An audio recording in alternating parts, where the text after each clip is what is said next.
Assalamualaikum warahmatullahi wabarakatuh. Bismillahirrahmanirrahim.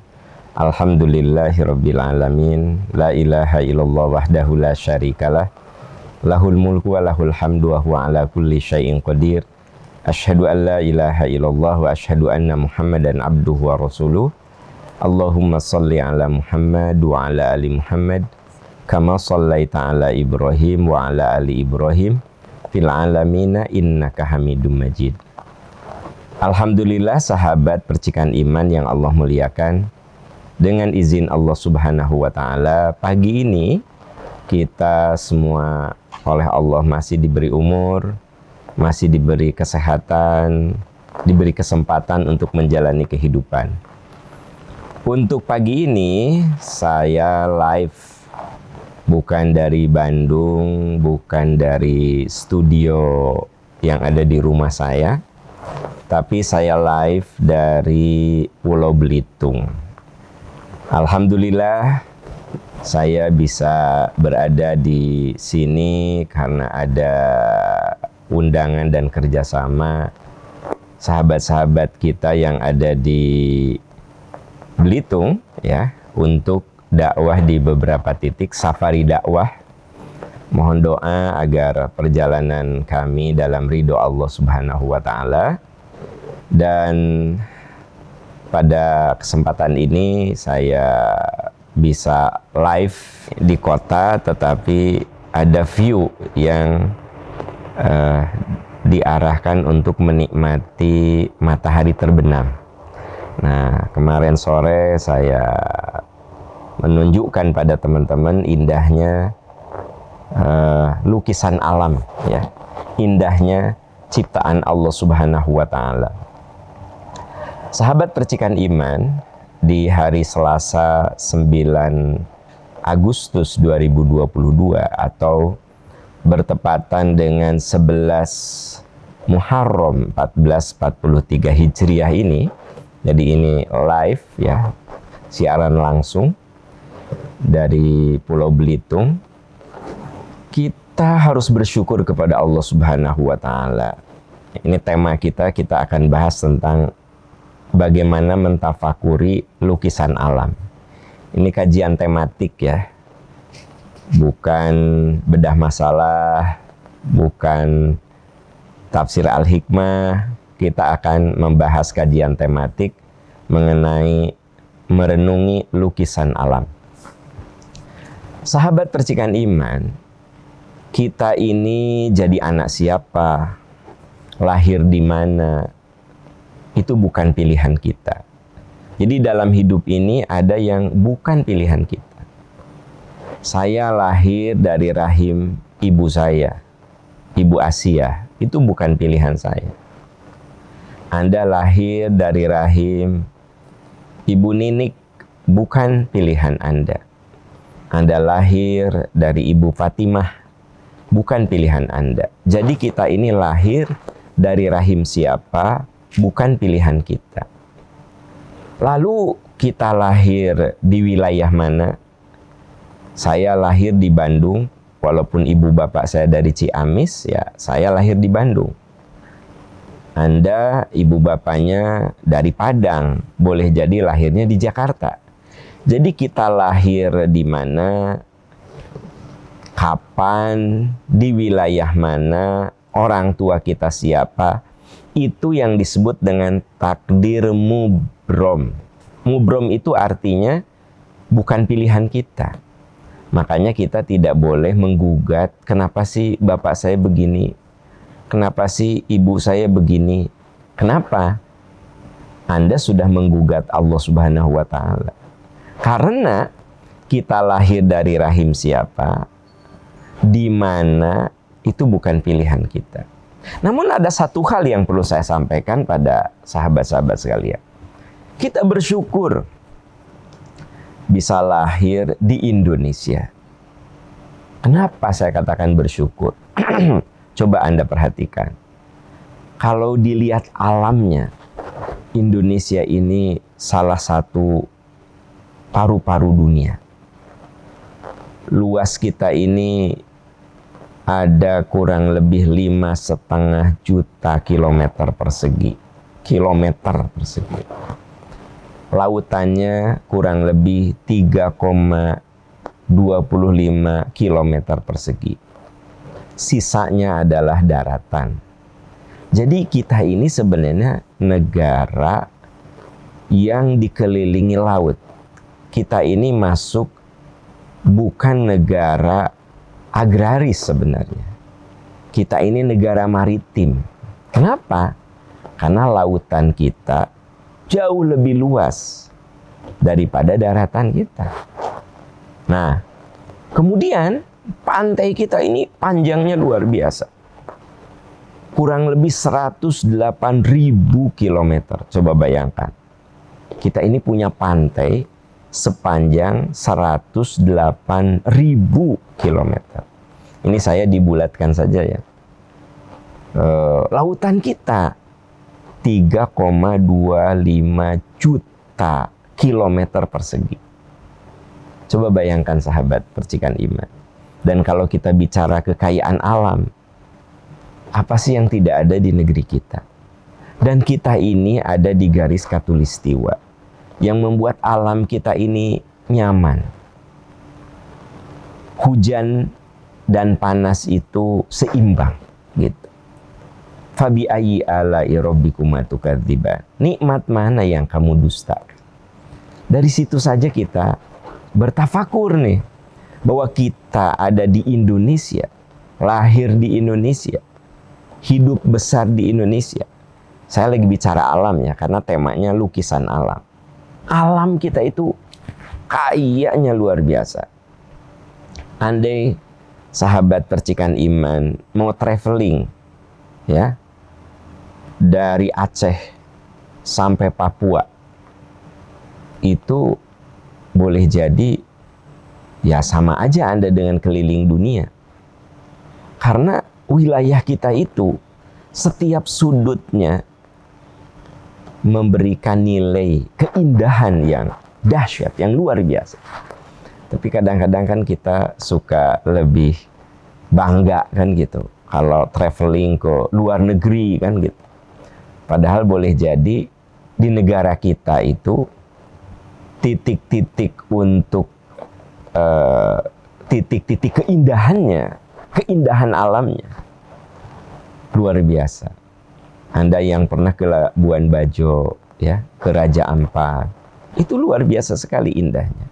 Termasuk saya nih di Belitung, rasanya selama perjalanan itu luar biasa sekali. Keindahan pantainya sangat-sangat luar biasa. Nah, jadi saya lagi bicara dulu, ada yang bukan pilihan kita. Seperti kita lahir di mana, orang tua kita siapa, itu saja sudah merupakan suatu kenikmatan. Allah menakdirkan kita semua lahir di Indonesia, negeri tercinta. Makanya kita semua kudu berjuang. Bagaimana negara kita ini makmur, sejahtera, orang-orangnya jujur, tekun, ya. Dan kita berjuang agar anak cucu kita benar-benar bisa menikmati Indonesia itu.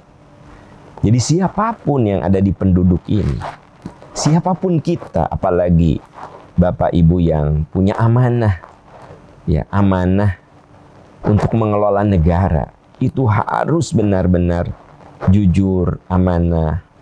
Kenapa? Karena pengkhianatan kita itu akan menyebabkan hancurnya kita berkontribusi merusak negeri kita tercinta. Mari kita menjadi orang yang amanah. Para guru, kita berjuang untuk mendidik murid-murid kita agar mereka jadi orang-orang yang soleh dan cerdas. Para dosen, kita berjuang untuk membimbing mahasiswa kita agar mereka menjadi orang-orang yang cerdas, bisa menyelesaikan masalah-masalah, tapi semuanya berbasis kepada nilai-nilai spiritualitas. Jadi guru amanah, dosen amanah, para pejabat amanah, para pengusaha amanah, ayah dan bunda amanah. Anda bisa bayangkan, kalau orang-orang yang ada dalam penduduk itu, walau anna ahlal qura amanu wattaqau lafatahna alaihim barakatim minas sama'i wal ard. Sekiranya penduduk suatu bangsa, siapapun itu, amanu, mereka beriman, wattaqau, mereka bertakwa, lafatahna alaihim barakatim minas sama'i wal ard, maka kami akan buka pintu-pintu keberkahan dari langit dan bumi. Sahabat percikan iman, Indonesia itu negara yang indah, luas, alamnya sangat subur, ya. Tapi kalau penduduknya itu tidak amanah, nah ini, maka sangat mungkin keindahan alam, karunia yang Allah berikan pada bangsa ini berubah bumerang menjadi kemadorotan. Karena itu setiap pagi kita ngaji, kita belajar. Walaupun sederhana, materi yang saya sampaikan itu mungkin kata Anda biasa-biasa aja, nggak berbobot gitu-gitu aja. Tapi mari kita jalani terus. Pelan-pelan, fadzakir in nafa'atidz dzikra. Berilah peringatan, karena peringatan itu bermanfaat. Nah, tiap pagi kita dialog, kita belajar agama, satu percik, satu tetes. Makanya kita menyebutnya percikan iman. Kenapa? Coba Anda lihat, batu yang besar dengan tetesan-tetesan air, itu akan ada cekungan di situ. Saya berharap dengan kajian kita tiap pagi, sepercik, hati kita yang membatu, semoga dari hati yang membatu itu, ya, paling tidak ada celah. Apalagi kalau hati kita subur, apalagi kalau hati kita sehat. Ini apa, saudara-saudara sekalian? Kenapa kita melakukan hal ini? Satu, karena kita ingin negeri kita ini diisi oleh penduduk yang amanu wattaqau, iman dan takwa. Kalau penduduk negeri ini amanu wattaqau, lafatahna alaihim barakatim minas sama. Kami buka pintu-pintu keberkahan dari langit dan bumi. Nah, ini poin pertama. Kita ada di Indonesia harus menjadi orang yang bersyukur, berterima kasih atas segala nikmat dan karunia yang Allah berikan. Kemudian saudara-saudaraku sekalian, sahabat percikan iman yang Allah muliakan. Nabi SAW bersabda, yanbaghi lil aqil ayyakuna lahu arba'u sa'at. Kata Nabi, selayaknya bagi orang yang berakal, kita-kita yang alhamdulillah oleh Allah masih diberi akal kecerdasan, ayyakuna lahu arba'u sa'at, sebaiknya mereka bisa mengatur waktunya menjadi 4 bagian. Pertama, sa'atun yunaji fiha rabbah. Harus punya waktu untuk munajat. Apa itu munajat?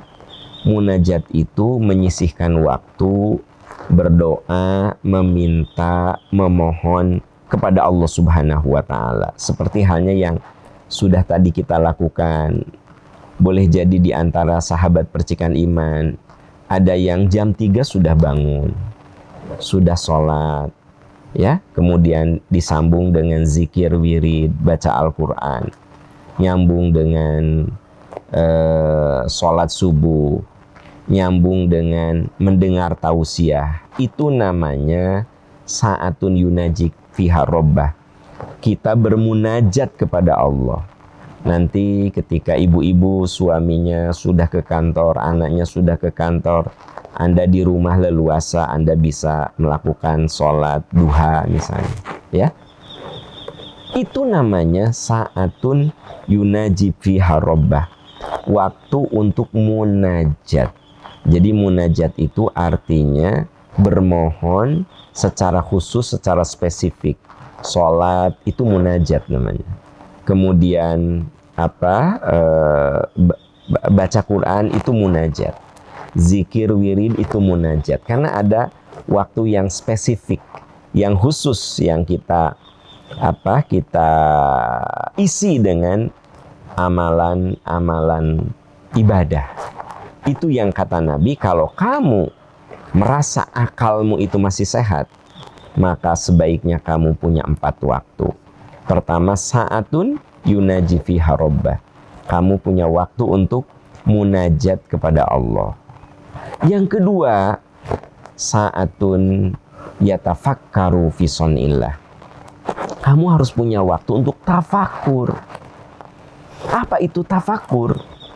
Tafakur itu mencurahkan segala kemampuan akal untuk memahami fenomena alam dan fenomena sosial. Jadi kita kudu punya waktu untuk belajar. Salah satunya apa? Mendalami ilmu sesuai dengan bidangnya masing-masing. Saya yakin yang hadir di Percikan Iman online ini, baik melalui YouTube, melalui Instagram, melalui radio streaming, melalui radio OS 103,1 FM. Saya yakin ini bidang keilmuannya sangat-sangat beragam. Ada yang ahli bidang matematika, ada yang ahli bidang fisika, ya. Ada yang ahli bidang komunikasi, ada yang ahli bidang manajemen, ya. Ada ahli yang bidang akuntansi, ada yang ahli bidang pendidikan. Pokoknya yang hadir di kesempatan ini punya disiplin ilmu yang berbeda-beda. Nah, itu yang disebut dengan sa'atun yatafakkaru fi sonillah. Kamu harus menyisihkan waktu untuk terus mendalami, untuk terus menguasai bidang ilmu yang menjadi minat. Nah, ini yang kemudian oleh Imam Ghazali disebut dengan fardu kifayah, saudara-saudara sekalian. Jadi ada yang harus jadi dokter, dokter juga kan. Ada yang punya spesialis yang berbeda-beda, ya. Spesialis anak, objin, kecantikan, dan macam-macam. Nah, setiap orang itu punya fardu kifayah. Jadi kewajiban yang bersifat spesifik individual. Ada yang jadi pengusaha, ada yang jadi tukang, punya keahlian membangun, ya. Ada yang jadi arsitek, ada yang ahli sipil. Itu namanya fardu kifayah. Apa itu fardu kifayah? Kewajiban spesifik sesuai dengan minat dan kecenderungannya. Nah, itu yang disebut sa'atun yatafakkaru fi sonillah. Kemudian yang pertama tadi adalah ada waktu untuk munajat kepada Allah, ada waktu untuk tafakur, ya. Nah, yang ketiga ada sa'atun yuhasibu fiha nafsah.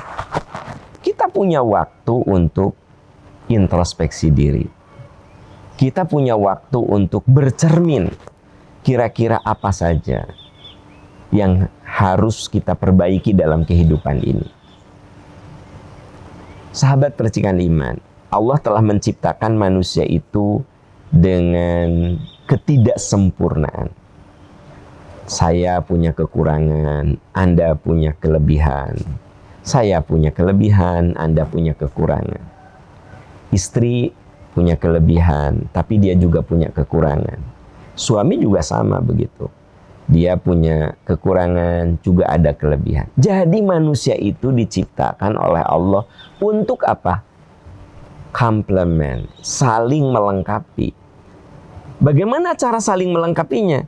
kita harus paham apa kekurangan diri kita, apa yang harus kita perbaiki.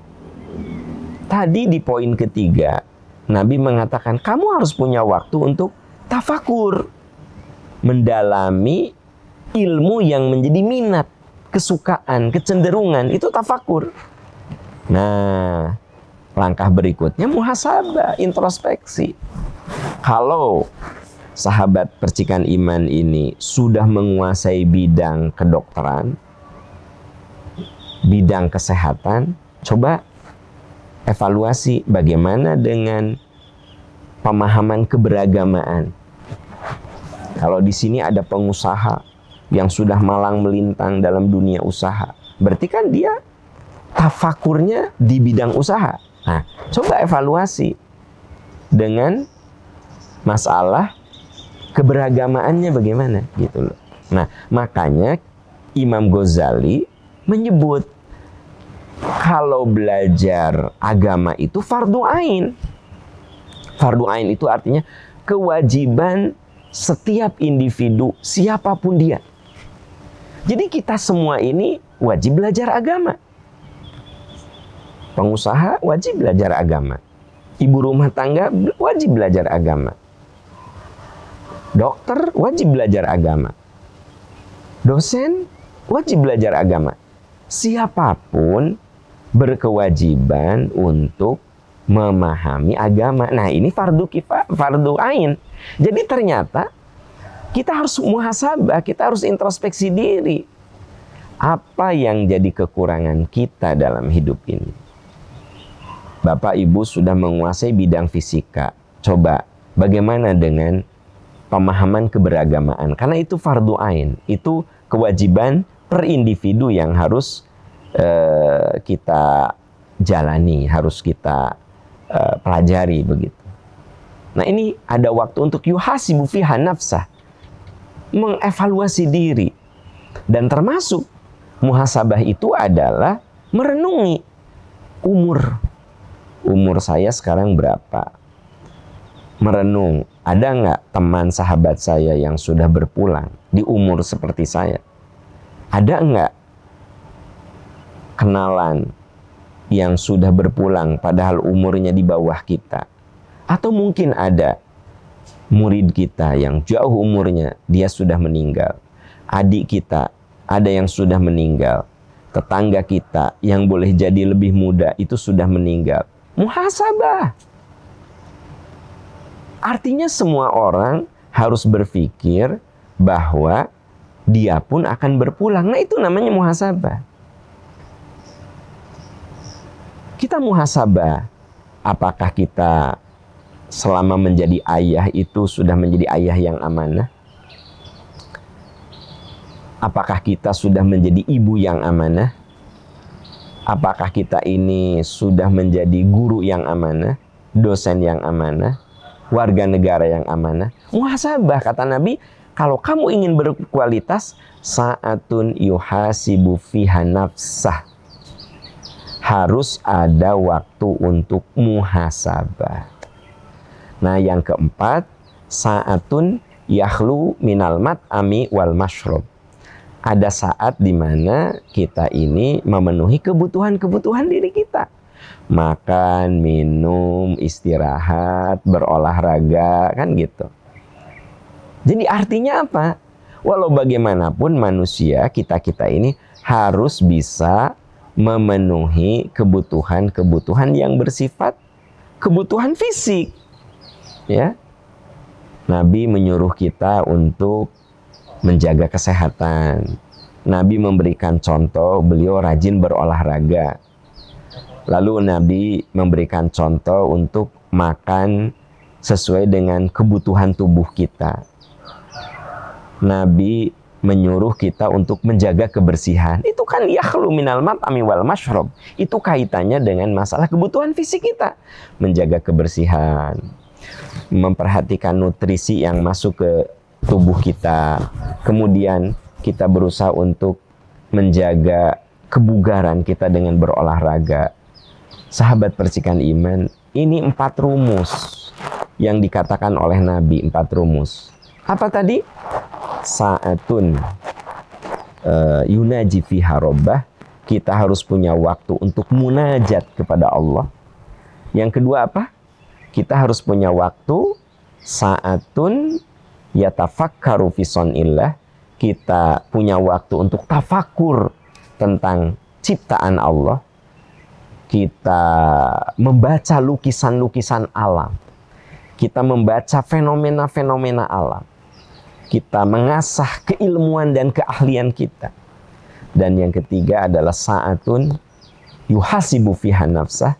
Kita harus punya waktu untuk introspeksi diri, kontemplasi, merenung, ya, dan memperbaiki apa saja yang sekiranya harus kita perbaiki. Dan yang keempat adalah sa'atun yahlu minal mat'ami wal mashrab. Kita harus punya waktu untuk memenuhi kebutuhan-kebutuhan dasar dari kehidupan kita. Makan, minum, istirahat, menjaga kebugaran, itu bagian yang oleh Nabi dianjurkan. Nah, ini kalau kita bicara tentang bagaimana kita menyikapi waktu yang Allah titipkan kepada kita. Nah, saudara-saudaraku tercinta yang Allah muliakan, Allah Subhanahu wa Ta'ala memberikan kepada kita perangkat. Jadi bukan hanya menyuruh kepada kita untuk melakukan 4 hal tadi, tetapi juga Allah memberikan perangkat. Anda bisa lihat dalam surat Al-Mulk ayat 23. Qul huwallazi ansha'akum wa ja'ala lakumus sam'a wal absara wal af'idata qalilan ma tashkurun. Ya, gitu. Katakan, Allah yang menciptakanmu. Wa ja'ala lakumus sam'a. Allah memberikan kepadamu pendengaran, penglihatan.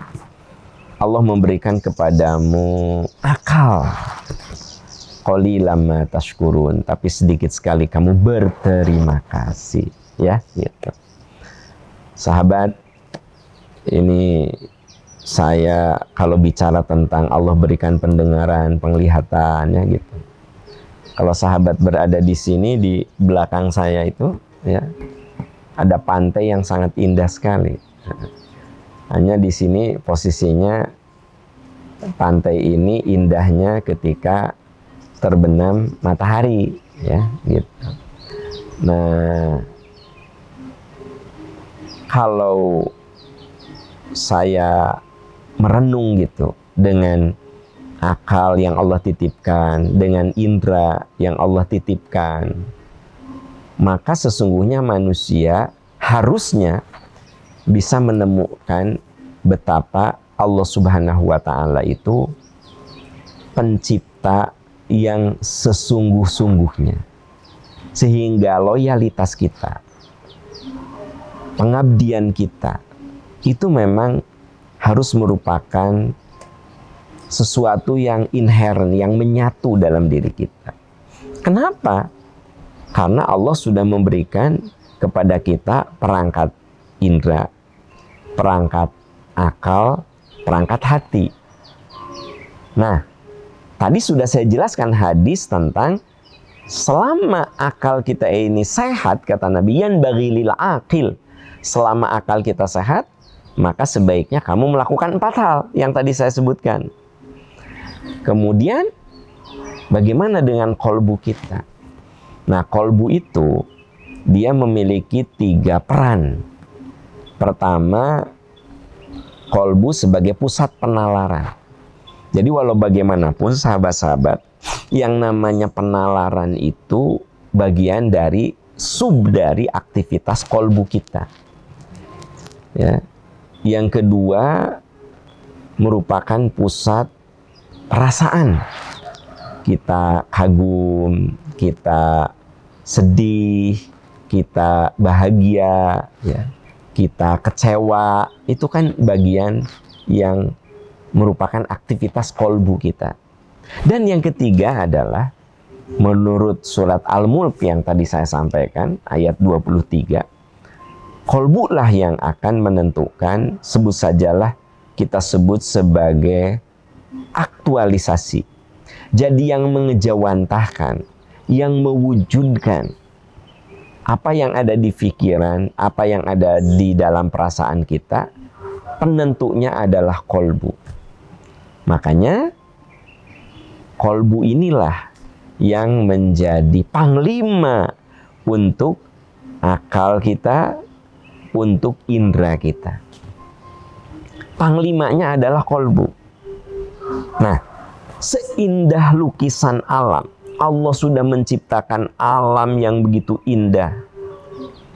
Apalagi kita yang hidup di Indonesia, yang semua space-nya itu menjadi sumber keindahan gitu.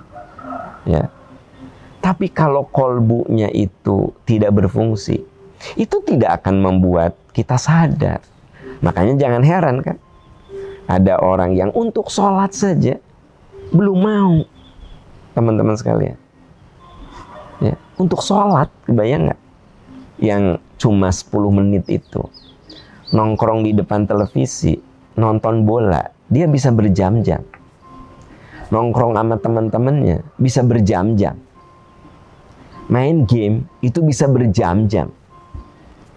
Tapi untuk berterima kasih, terima kasih ya Allah, Engkau telah memberikan kesehatan, telah memberikan rezeki. Cuma 5-10 menit, nggak sempet, nggak bisa. Makanya kan ada ibu atau bapak yang memang diuji dengan pasangan hidup yang, aduh suami aku ya, meni susah sekali sholatnya. Aduh istri aku ya, kok nggak nyadar ya, kalau umurnya bertambah tuh atuh minimal sholat gitu. Aduh anak-anakku ya, disuruh sholat sejam nih susah gitu. Kenapa coba teman-teman? Karena kolbunya itu mati gitu. Sehingga nasihat macam apapun tidak bisa menggerakkan untuk mengaktualkan. Ya. Kan kalau kita mengaku muslim pasti tahulah yang namanya sholat itu wajib, dia itu rukun Islam, benar nggak sih? Gitu loh. Tapi karena belum menyentuh relung-relung hatinya, maka tidak akan teraktualkan. Jadi tidak akan berwujud, tidak akan mengejawantah, tidak akan berwujud itu si pengetahuan tadi. Nah makanya yang paling menentukan apakah kita ini menjadi orang soleh atau tidak adalah aktualisasi kolbunya. Ya. Jadi manusia itu oleh Allah diberi perangkat indera, diberi perangkat akal, dan diberi perangkat kolbu. Nah, penentu adalah kolbu. Gitu. Itulah kenapa kita selalu berdoa, Rabbana la tuzigh qulubana ba'da idh hadaitana wa hab lana min ladunka rahmatan innaka antal wahhab. Ya Allah, jangan Engkau palingkan hati kami setelah Engkau memberikan hidayah kepada kami. Berikan kepada kami cinta kasih. Bimbing kami ya Allah dengan cinta-Mu, sehingga kami merasa nikmat di jalan kebenaran. Nah sahabat percikan iman, maka berbicara tentang merenungi keindahan alam, sebenarnya itu hanya pintu yang ditangkap. Jadi keindahan alam itu ditangkap oleh indera kita, diolah oleh akal kita. Ada yang cuma sampai di situ, ditangkap dengan indera, diolah dengan akal, udah sampai situ. Tapi ada juga yang ditangkap dengan indera, diolah dengan akal, masuk dalam relung hati. Nah ini yang kemudian melahirkan sebuah kesolehan. Rabbana ma khalaqta hadza batila subhanaka faqina adzabannar. Nah ini yang dijelaskan di surat Ali Imran ayat 191. Inna fi khalqis samawat ayat 190-nya ya. Inna fi khalqis samawati wal ard, sesungguhnya dalam penciptaan langit dan bumi, wakhtilafil laili wan nahar, dan juga pergantian siang dan malam. Nah, teman-teman perhatikan, tadi saya memulai masih gelap kan? Kiri kanan saya masih gelap nih, ya kan gitu. Masih pakai cahaya lampu gitu. Nah, sekarang lampu udah dimatikan. Kenapa? Masuk waktu pagi. Ya. Sehingga malam berganti dengan siang. Inna fi khalqis samawati wal, sesungguhnya dalam penciptaan langit dan bumi. Wakhtilafil laili wan nahar, pergantian siang dan malam. La ayatil liulil albab, itu menjadi tanda-tanda kuasa bagi orang yang punya hati. Nah, jadi kalau orang yang punya pikir cuma sebatas mengagumi alam dengan pikiran. Tapi kalau orang yang punya hati, pikiran apa yang ada dalam pikiran itu masuk dalam relung hati. Nah, itu yang kemudian di ayat berikutnya di 191. Alladzina yadhkurunallaha qiyaman wa qu'udan wa 'ala junubihim wa yatafakkaruna fi khalqis samawati wal ard rabbana ma khalaqta hadza batila subhanaka faqina adzabannar. Nah, ini saudara-saudaraku tercinta.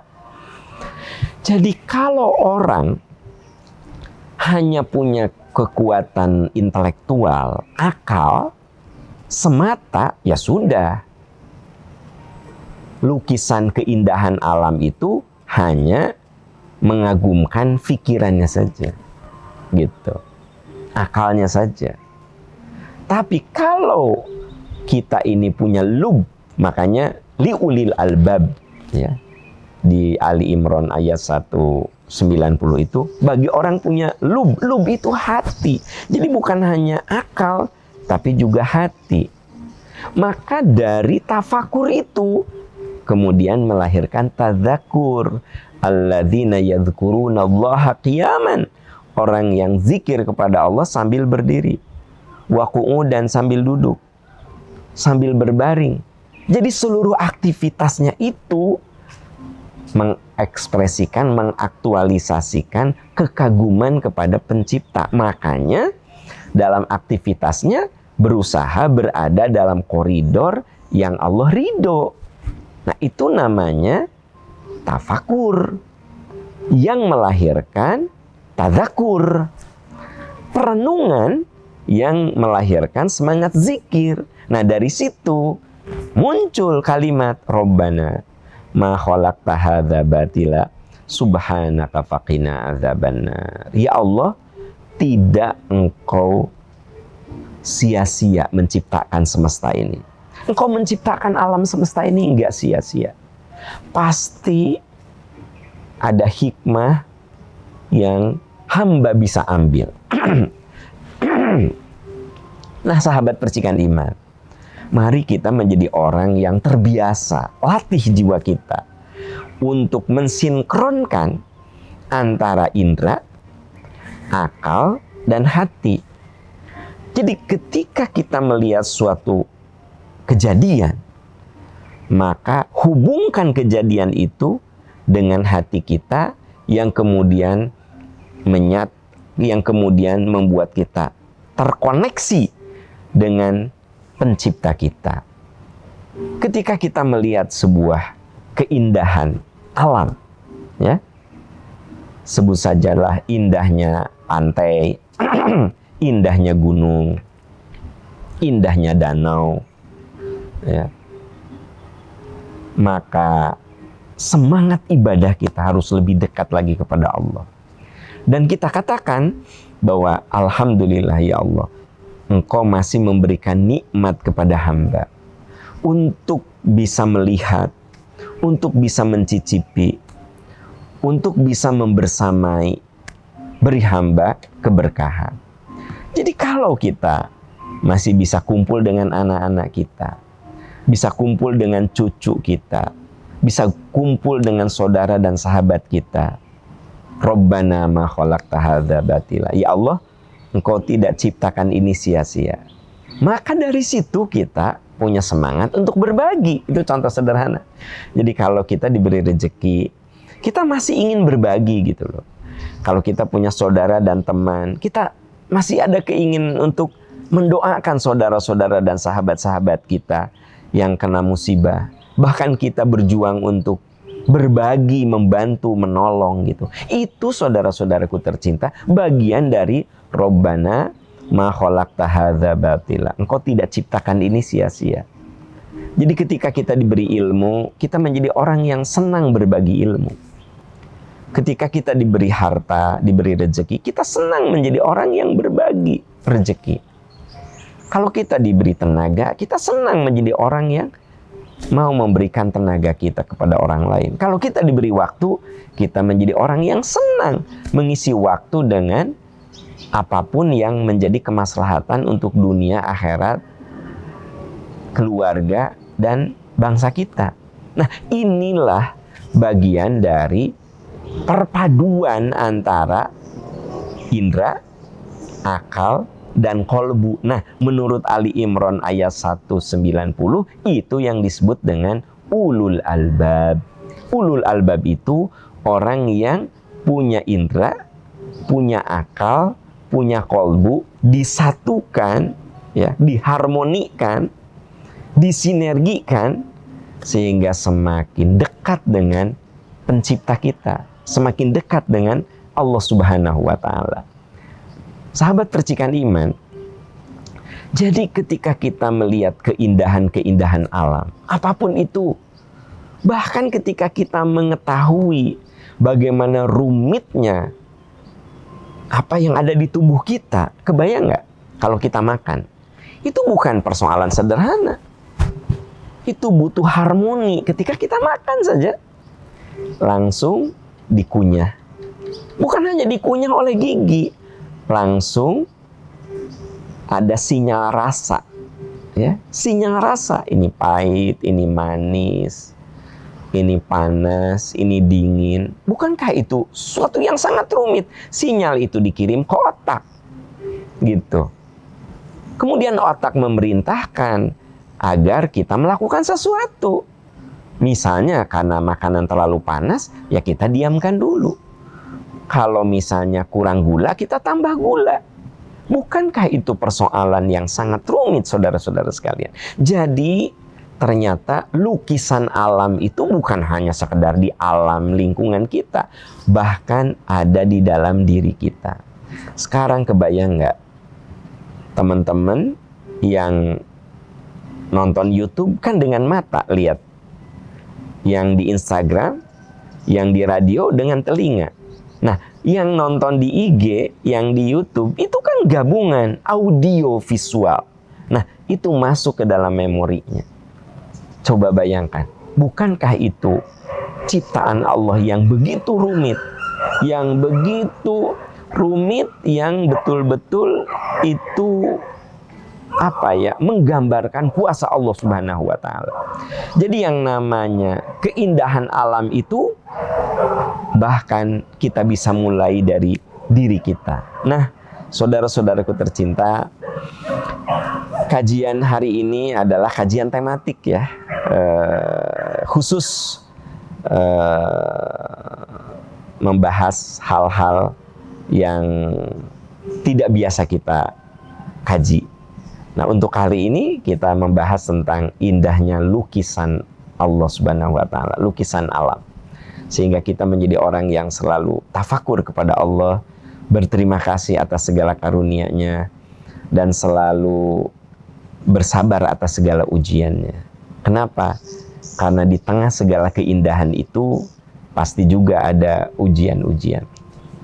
Bapak Ibu sahabat yang Allah muliakan, ya,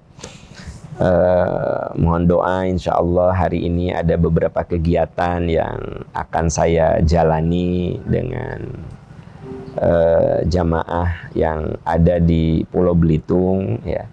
Semoga sahabat dimanapun berada selalu dalam keberkahan Allah Subhanahu wa Ta'ala.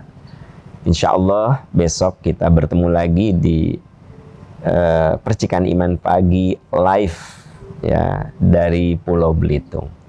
Semoga Allah menolong kita, menguatkan kita, dan memberikan petunjuk selalu kepada kita semua. Saya juga sebelum tutup, saya perlu menyampaikan berita duka, ya. Innalillahi wa inna ilaihi raji'un. Telah berpulang Bapak Profesor Dr. Ruli. Beliau sangat memperhatikan sekali dengan kondisi kesehatan saya. Beliau sempat berhaji, ya. Beliau adalah salah seorang ahli ginjal dan hipertensi yang pasti murid-muridnya banyak sekali. Ketika saya sakit, yang merawat saya selalu mengatakan, oh saya muridnya Profesor Ruli, saya muridnya Profesor Ruli. Saya yakin Bapak Ibu yang bergerak di dunia kedokteran, terutama penyakit dalam, itu pasti mengenal beliau. Allahumma gfir lahu warhamhu wa'afihu wa'fu anhu wa akrim nuzulahu wa wasi madkhalahu. Semoga Allah menerima segala amal solehnya, ilmu yang beliau sampaikan kepada murid-muridnya di bidang ilmu kesehatan yang luar biasa sekali, bisa menjadi cahaya kubur dan menjadi jariah bagi beliau. Dan tentu saja keluarga yang ditinggal oleh Allah diberi kesabaran dan ketabahan. Semoga Profesor Ruli, ya, oleh Allah selalu diberi naungan dan cinta kasih di alam barzah sana. Dan semoga kita semua saat berpulang juga sama, ya, dalam keadaan diridhoi dan husnul khotimah. Demikian sahabat yang Allah muliakan. Subhanaka Allahumma wa bihamdika asyhadu an la ilaha illa anta astaghfiruka wa atubu ilaik. Walhamdulillahi rabbil alamin. Wassalamualaikum warahmatullahi wabarakatuh.